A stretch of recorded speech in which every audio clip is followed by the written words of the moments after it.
আবু জাহাল নবীজি এবং সাহাবায়ে কেরামের এতই দুশমন ছিল, সে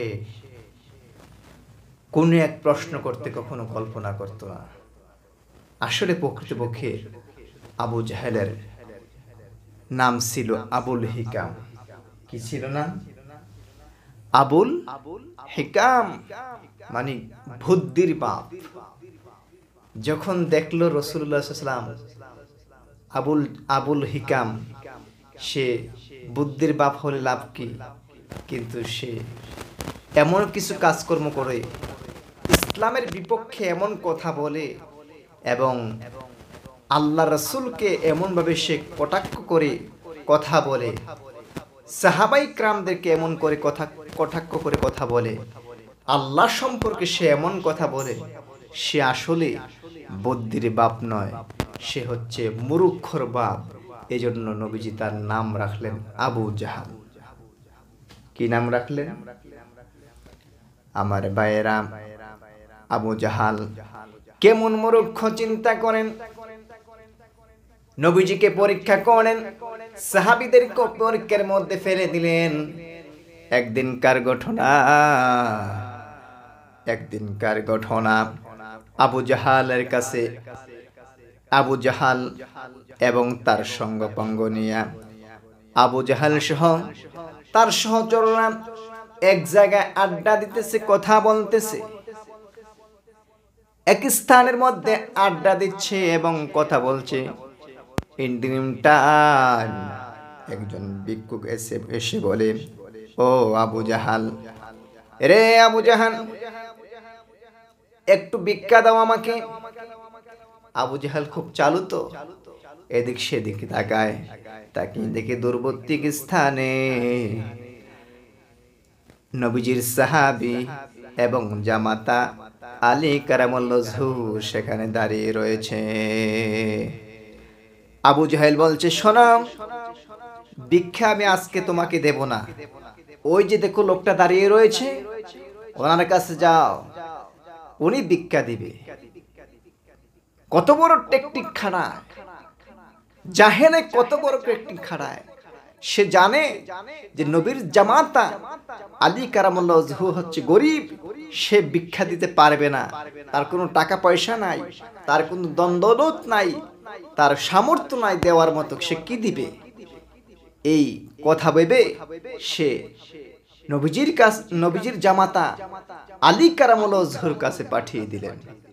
ভিক্ষুক আলী কারামাল্লাহু ওয়াজহুর কাছে চলে গেলেন, গিয়ে বলল, আলী কারামাল্লাহু ওয়াজহু, আল্লাহর রাস্তায় আমাকে কিছু দেন। আলী কারামাল্লাহু ওয়াজহু এই দিক দিয়া 3 দিন যাবত ওনার পেটে খাবার নাই।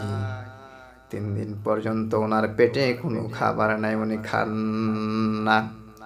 তারপরও ভিক্ষুক যেহেতু আসছে, আলী কারামাল্লাহু ওয়াজহু বলে, ও ভিক্ষুক, ঠিক আছে, আমার কাছে আসছো, কে পাঠিয়েছে? ওই ওখানে যে লোকগুলো দাঁড়িয়ে রয়েছে, সেই লোকগুলো পাঠিয়েছে, আবু জাহেল পাঠিয়েছে। ভিক্ষুক যখন এই কথা বলল, আলী কারামাল্লাহু ওয়াজহু ভিক্ষুককে বলে, ভিক্ষুক রে, ও ভিক্ষুক, তোমার হাতটা বাড়াইছে, হাতটা মোট করো। মোট করছে। আলী কারামাল্লাহু ওয়াজহু নবীজির উপর দরুদ শরীফ পড়ে ওই ভিক্ষুকের হাতের মধ্যে ফু দিয়া দিলেন। ফু দিলে যে কি লাভ! আল্লাহর ওলিরা ফু দিতেন, হক্কানি উলামায়ে কেরামগণ ফু দেন। বর্তমান ওলিউল্লাহগণ, আউলিয়ায়ে কেরামগণ, উলামায়ে কেরামগণ তারা ফু দেন। এমনও রেওয়ায়েতে আসছে, ফু দিলে সঙ্গে সঙ্গে কেহ যদি জটিল রোগ হয়ে যায়, সূরা কেরাত পরে যখন ফু দিত, সম্পূর্ণ সুস্থ হয়ে যাইত। আমার ভাইয়েরা, আলী কারামাল্লাহু ওয়াজহু ওই ভিক্ষুকের হাতের মধ্যে ফু দিয়া দিলেন। ঠিক চলে গেল ভিক্ষুক। আবু জাহেল কয়, আলী তোমাকে কি দিছে? কয়, জানি না কি দিছে, তবে হাত মুষ্টি করার জন্য বলছে। আমি মুষ্টি করছি, হাতের মধ্যে হাতের মধ্যে কি জানি দিছে ফু। কয় হ কি দিছে দেখি তো। হাতটা খুলছে, তাকিয়ে দেখে আশ্চর্য ব্যাপার, হাতের মধ্যে মণি মুক্তা দেখা যায়। আবু জাহেল তো অবাক হয়ে গেল, ব্যাপার কি, ব্যাপার কি, ব্যাপার কি। আরে আলী তো গরিব, তার কোনো অর্থ সম্পদ নাই, টাকা পয়সা নাই, মনে মুক্তা পাইল কই? ভিক্ষুক কয় জানি না। আবু জাহেল বেয়াদব তো, আবু জাহেল তো বেয়াদব, মূর্খ। আলী কালামুল্লাহ হুজুর কাছে গিয়া কয়, আলী তুমি তো গরিব মানুষ, তোমার তো পেটে খাবার নাই, কোথায় পাইলা এই মনে মুক্তা?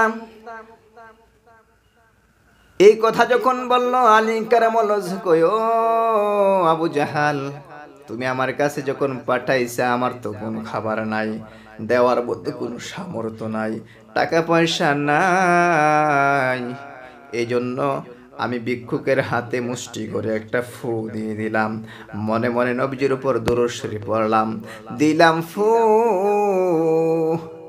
আল্লাহ রাব্বুল আলামিন এই নবীজির উপর দরুদ শরীফের বরকতে তার হাতের মধ্যে মণিমুক্তা সৃষ্টি করে দিয়েছেন।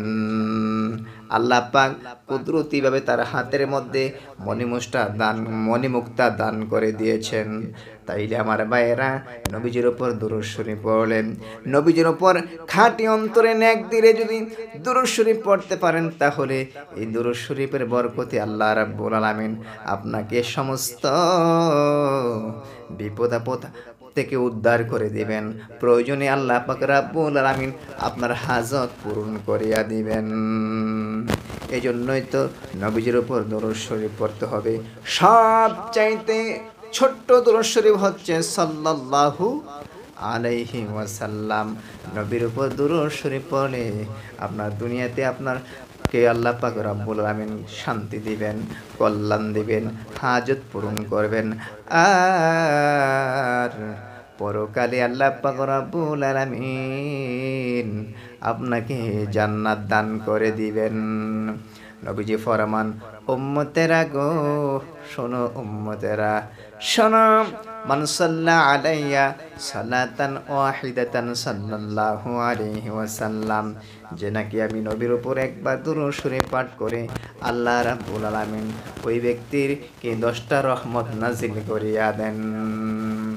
যে নাকি আমি নবীর উপরে একবার দুরূদ শরীফ পাঠ করে আল্লাহ রাব্বুল আলামিন ওই বান্দার উপরে 10টা রহমত নাজিল করে দেন। আর যদি কেহ 10 বার আমি মায়ের রাসূলের উপর দুরূদ শরীফ পাঠ করে আল্লাহ রাব্বুল আলামিন 100টা রহমত নাজিল করিয়া দেন। বাল চোখাত রয়ে আজ মাসুকে দিদান, কালামুল্লাহ বগসা দিল শানিদান। আমার ভাইরা, বেশি বেশি পরিমাণ দরুদ শরীফ পড়তে হবে, আল্লাহ পাকের কালামুল্লাহ শরীফ তেলাওয়াত করতে হবে, আল্লাহ পাকের কালামুল্লাহ শরীফ তেলাওয়াত করতে হবে, 5 ওয়াক্ত নামাজ পড়তে হবে, দরুদ শরীফ পড়তে হবে, জিকির আজকার করতে হবে, মুরাকাবা মুশাহাদা করতে হবে। তাইলে পৃথিবীতে হবে কল্যাণ, আর পরকালে হয়ে যাবে মুক্তি। আমার ভাইয়েরা, এই জন্য আল্লাহ রাব্বুল আলামিন পবিত্র কোরআনুল কারীমের মধ্যে বলেছেন, ইয়া আইয়ুহাল্লাযীনা আমানু সাল্লু আলাইহি ওয়া সাল্লিমু তাসলিমা। নিশ্চয় আমি আবার আমার ফেরেশতা নাম আমার বন্ধু মুহাম্মদ রাসূলুল্লাহ সাল্লাল্লাহু আলাইহি সাল্লামের উপর দরুদ শরীফ পাঠ করে থাকি। ও ঈমানদারেরা, তোমরাও আমার বন্ধু মুহাম্মদ রাসূলুল্লাহ সাল্লাল্লাহু আলাইহি সাল্লামের উপর দরুদ ও সালাম পাঠ করো। সাল্লু আলা নবিয়িনা মুহাম্মদ, সাল্লু আলা হাবিবিনা মুহাম্মদ, সাল্লাতুন ইয়া রাসূলুল্লাহ আলাইকুম সালামুন ইয়া হাবিবাল্লাহ আলাইকুম মারহাবা ইয়া রাসূলাল্লাহ মারহাবা রাহমাতাল লিল আলামিন মারহাবা।